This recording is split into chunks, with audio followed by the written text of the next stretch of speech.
All right, so today we're going to take a deep dive into something I found pretty interesting. Okay, sounds good. It's about, Donald Trump's inauguration. Right. And there's this interesting little tidbit that I came across Okay. about a proposition that he had about renaming the Gulf of Mexico Oh, to the Gulf of America. interesting. Yeah, and it even mentions how Hillary Clinton reacted to this. Mm. She laughed. So I guess the first thing that pops into my mind is just the context. Yeah, You have this moment, right? It's highly symbolic. Right. A peaceful transition of power is happening. exactly. And then like this curveball is thrown.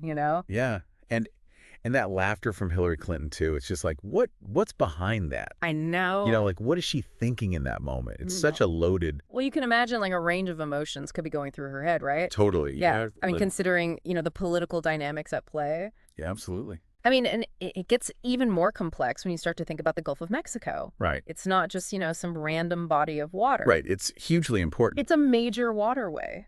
I mean, Yeah. it has a rich history, tons of geopolitical significance. Absolutely. And, it borders multiple countries too, right? Yeah. You've got Mexico, Cuba, the United States. Yeah. So any attempts to rename it would definitely have like international implications. Huge. Yeah, absolutely. Great time. And it even mentions that Trump intended to do this through an executive order, Oh, wow. which is a pretty powerful tool, It is. and it's not without controversy. Definitely not. I mean, executive orders have been used throughout history, right? Yeah. Often to enact like these swift policy changes. Right. But then the power of them is subject to limitations and checks and balances. Right. I mean, we've seen so many examples where executive orders have been challenged in court. Oh, yeah, for sure. And it sparks these major debates, about presidential authority. Right. Totally. Yeah. Like, I'm trying to think of a good example.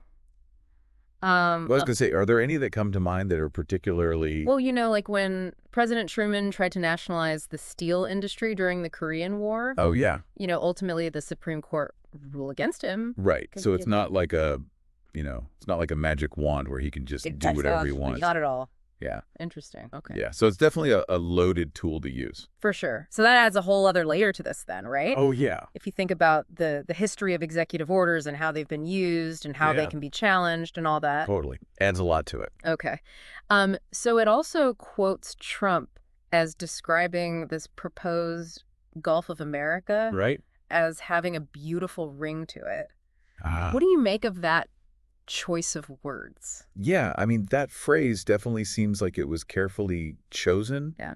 To evoke a sense of national pride. And you can see how it would resonate with a certain audience. Totally. But it's also really interesting to think about, like, what would the international response be to that? Right. Yeah. Would other countries be like, yeah, that's a great... Exactly. Yeah, that sounds good to us. Would it be perceived as an assertion of dominance, you know? Totally. Yeah, like we're America and it's our Gulf now. Exactly. And could it potentially alienate our neighbors, Yeah. complicate diplomatic relations? Right. Yeah, because right now it's the Gulf of Mexico. Right. Which, kind of implies that it's shared. Exactly. But if it's the Gulf of America, it's like, well... It's ours. Yeah, exactly. Yeah. Yeah. So if we kind of like connect all this back to the image of the Clintons Right. at the inauguration, witnessing this, Oh, yeah. it just gets, even more layered. Absolutely. Yeah. I mean, the political rivalry between Trump and the Clintons is pretty well documented. Yeah. And I mean, that history undoubtedly adds a layer of complexity Right. to their reactions that day. Yeah, totally. Yeah. It just makes you think about the power of names It does. and labels. Yeah. Like how much weight do those actually carry? It's a really good point because, I mean, think about it. Geographical names, they often reflect history, Totally, yeah. power dynamics and cultural identity. For sure. The Gulf of Mexico, as it stands, is a name that acknowledges the shared heritage of the region. Right.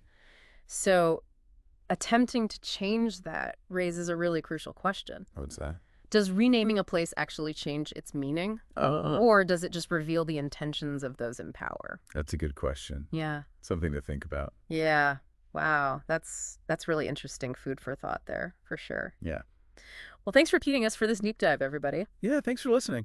As always, keep exploring, keep questioning, Yeah. and keep thinking critically about the information that you encounter out there. Absolutely. All right. We'll see you next time. See ya.